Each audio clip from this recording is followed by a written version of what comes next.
Isinusulong ng mga bansang sumusuporta sa Pilipinas pagdating sa usapin sa West Philippine Sea ang mapayapa at diplomatikong paraan ng pagresolba ng isyu sa buong South China Sea. Ang sentro ng balita mula kay Patrick De Jesus. Patrick? Naomi, ikahuling araw ngayon ng The Manila Dialogue on the South China Sea dito sa Taguig City. Kabilang sa mga nakilahok ngayong araw ang ambassador mula sa iba't ibang bansa, ang Canada, Amerika, Japan, Australia. Dito nga ay muling iginiit ng mga nasabing bansa ang kanilang suporta sa Pilipinas pagdating sa usapin ng West Philippine Sea. Gayunman, kanila ring isinusulong ngayon ang mapayapa at diplomatikong paraan ng pagresolba ng isyu sa buong South China Sea. Hindi lang Pilipinas ang may claim, kundi maging ang Vietnam, Malaysia at Indonesia. Sa harap na rin ito ng nagiging girian ng mga barko ng Pilipinas at China sa karagatan na humahantong pa nga sa banggaan at water cannon. Kamakailan ay umabot na rin sa airspace ang tensyon. Panawagan ng mga kinatawan ng mga bansang narito ang anumang collision.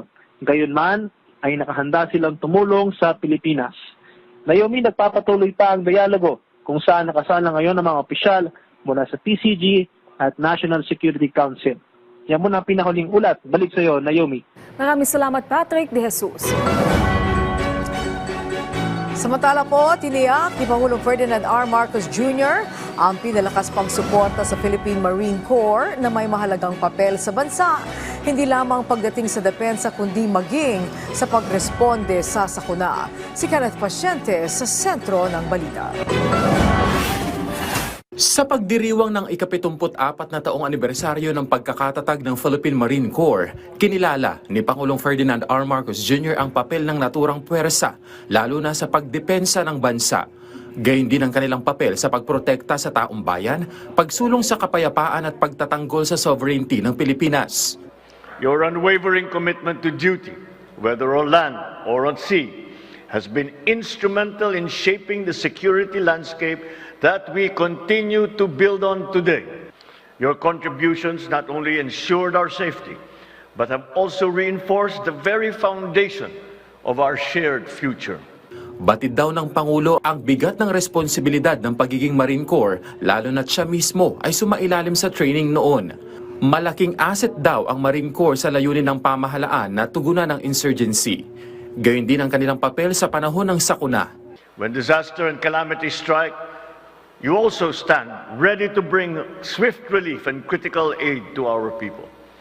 In these crucial moments, the Marine Corps steps forward to help us recover, striving to reduce the devastating impact of natural disasters on our communities. We recognize that the challenges you face now are growing more and more difficult. To defend our islands, to secure our shores, protect our people across the archipelago, each one of these is a pivotal task. Bilang espesyalisadong puwersa para sa depensa lalo na sa mga baybayin ng bansa, muling iginiit ni Pangulong Marcos Jr. ang pangako ng pamahalaan na suporta sa pagpapalakas pa ng organisasyon sa pamamagitan ng AFP Modernization Program.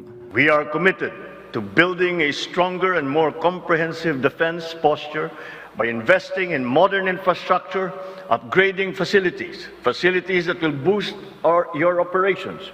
We will continue to prioritize modernization, ensuring that your defense capabilities align with our nation's strategic needs.